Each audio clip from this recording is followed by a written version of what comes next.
The other objection which has been raised is that the agreement dated 12/2/1986 required registration under the provisions of the Indian Registration Act. Stop.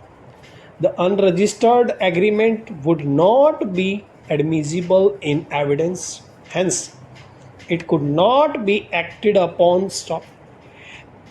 Yet another objection which has been raised is that the suit was filed beyond the period of limitations. Stop.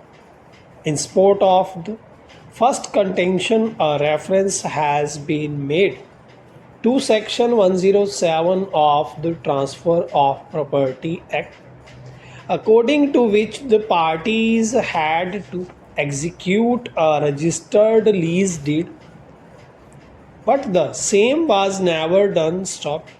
We find that the High Court has rightly dealt with the question while holding that the plaintiff had not filed the suit for enforcement of agreement of lease. Stop.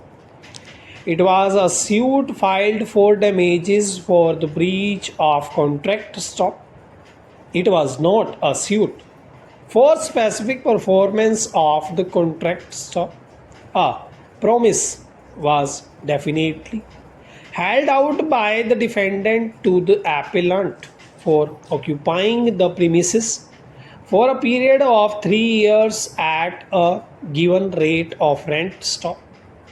The premises were in fact constructed in accordance with the instructions and specifications of the defendant. Stop. For raising the construction, the plaintiff had raised loans from the bank. Stop. Everything happened in accordance with the terms of the contract, except that the period of tenancy was interdicted before 3 years of taking over of the possession by the defendant. Stop. Para. In our view, the trial court and the High Court have rightly held that in absence of any lease deed or a registered lease deed, the nature of the lease would only be that of a monthly lease, but it does not mean that it would deprive the plaintiff or damages for breach of terms of an agreement in accordance with which he had performed his part of the obligation by creating a liability against him by taking loan from the bank, and that it will be of no consequence as agreed in the agreement, since no lease was executed and registered. Stop. The plinths were constructed in accordance with the design and specification given by the defendant. Stop. It may be of no use to any other person and for any other purpose. Stop. In this background, as to what was held out by the defendant assumes importance, and in case one who holds out a promise will have to compensate the party who acted bona fidely on the basis of the promise made. Stop.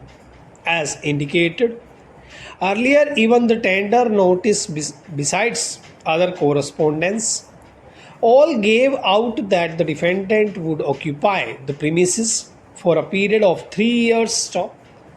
Everything was acted upon according to the agreement except the execution of lease deed.